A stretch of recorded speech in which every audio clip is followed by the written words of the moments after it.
Guess who's back? Back again. Dreadful's back. Tell a friend.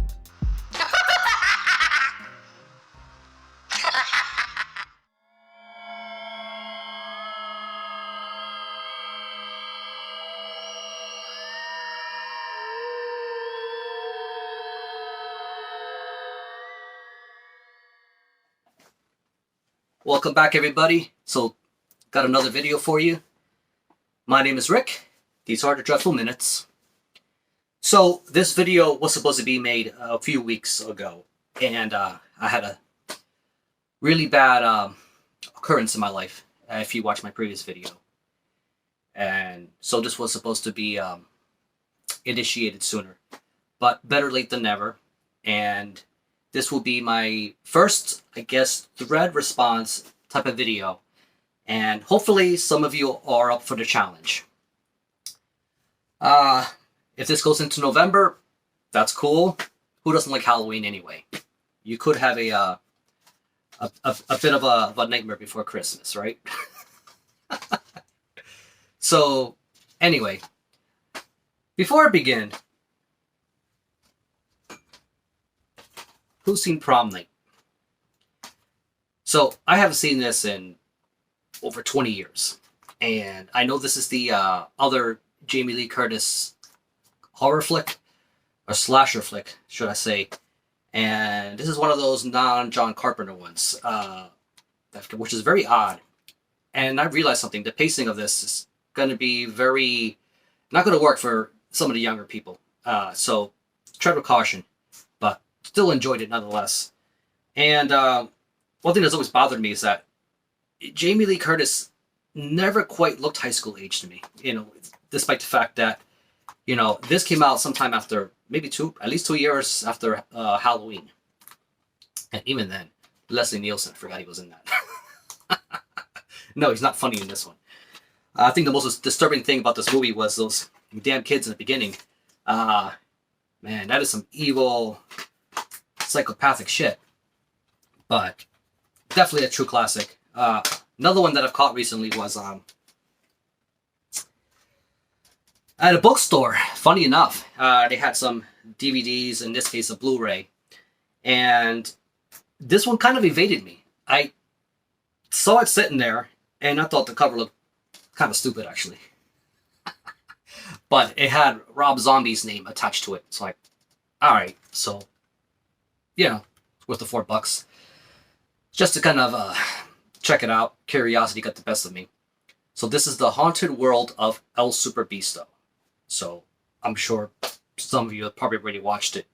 But for those who haven't, Nazi zombies, this sort of lucha kind of character, very self-absorbed. If you know Johnny Bravo, that kind of direction.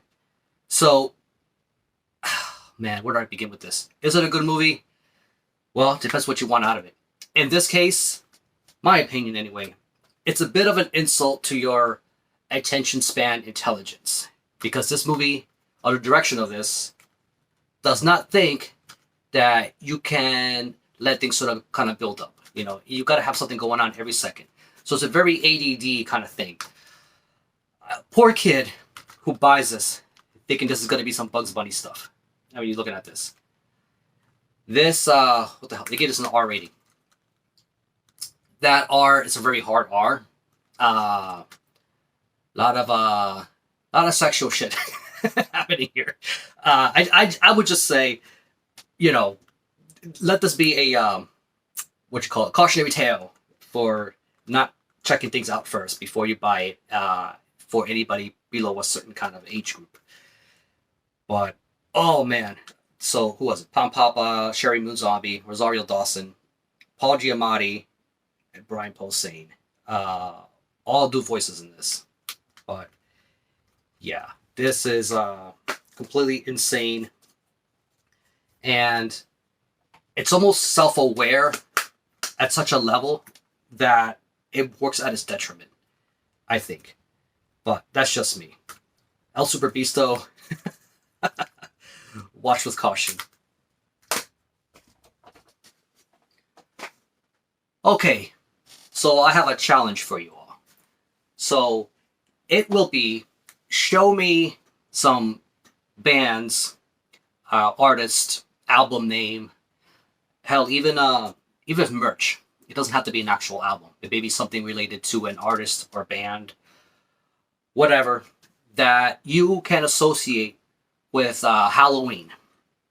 It doesn't have to be blatantly obvious, but it cannot be any sort of bands that already have some kind of Halloween thing already in their title. That's basically part of their career. So I'm looking for something that's maybe like a one-off thing or something very unusual for the band to do that you could associate with Halloween. So something that's not typical. So I will show you an example of what wouldn't qualify. And then I will show you what would qualify based on stuff that I have around. So, okay, let's start with this one. What doesn't qualify? Halloween. Again, got the jack-o'-lantern, the pumpkin. So that's their thing. And so they've been using this basically their whole career. This wouldn't qualify. Sorry, Marty.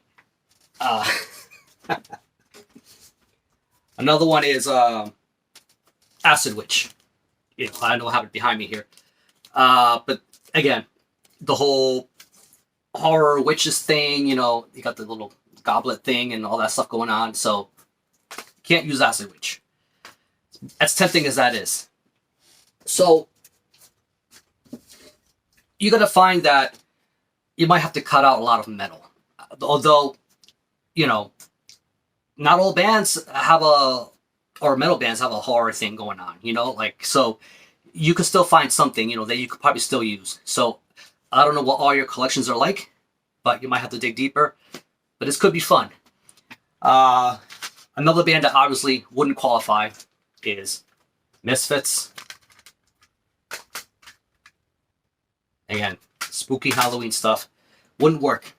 Another one, you know, as cool as and as much as I like King Fowley, October 31st wouldn't qualify. Pretty cool. He just did a 2-part live stream with Marty and Alan on Heavy Metallurgy. So definitely check it out. But can't use that. Now I'm going to show what does qualify. So funny enough, I post some stuff here that you probably would not expect, but I can associate it with horror or Halloween in one form or another. So let's start with some CDs. So I got this sort of best of Aerosmith. Devil's Got a New Disguise. And right here, for some reason, they decided to use that artwork, and it sort of forms this sort of skull image. It's a bit of an optical illusion, but it's quite cool. Even in the back. Look at that. I did not see Aerosmith written all over this. I don't know how they came about that art direction, but kind of neat. I think this is a more of a definitive best of album. If you're going to pick up Aerosmith material, this is a band where the best of stuff is good enough for me. I don't need their discography at all. I'm good, even though I do have some albums. That big ones that came out back in the 90s, I feel like I would pick this over that. Anywho, another one is REM. Monster. Yeah. Why did I pick this one? Well, besides the fact that it's called Monster, it's got some orange and black too, which kind of reminds me of Halloween.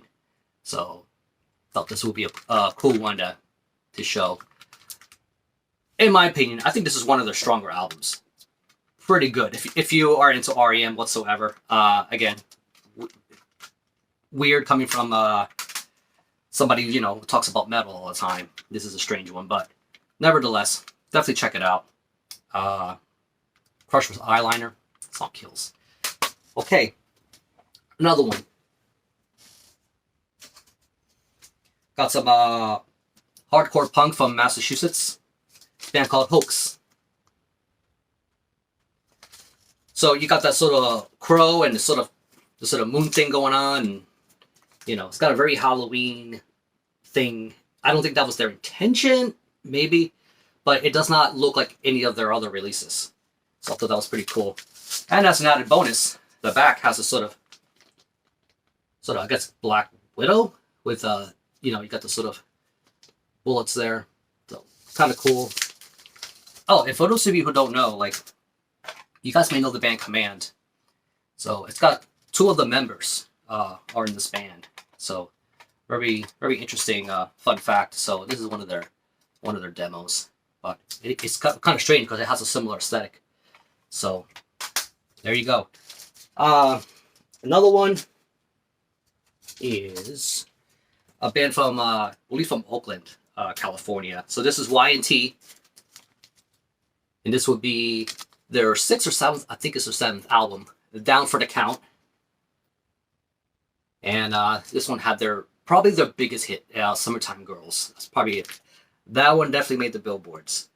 It's kind of quirky with this one because, you got the Count there, getting it on with that, I guess that robot. But he must have a thing for oil because I don't think you're getting blood out of this one. Anybody who's seen Metropolis probably know. So there's that. What else? Oh, here's a good one. Got some. These are the OGs of rap right here. You got Whodini, and this is I think it's their first single release. I know the song "The Haunted House of Rock" was off their first album, which I think is the first song off their debut album. Funny enough, but this is the single, "Haunted House of Rock." Pretty cool. Actually, it's even got this really neat little haunted house thing in the back, the gates and all that. So very strange. What is it? Look at what this says in the tombstone. But pretty badass. Again, Halloween's not their typical thing, but hopefully you're starting to get the picture of kind of what I'm looking for. So Halloween, adjacent kind of stuff that kind of reminds you of it, but it's not something that they do throughout their career. So that's why you can't use a band like Halloween. I'll even throw one, maybe a bit controversial. You may know this artist, and let's call him Miguel Johnson. Yes. So if you got any merch or anything like that, so this is another one. Thriller. And to a lesser extent, this one. Let's just forget about that one. So, love to see what you got, what you guys have, and what you could pull from your collection. But that's what I have here, and looking forward to seeing any responses to this. So, I'll catch you all later. Keep it dreadful.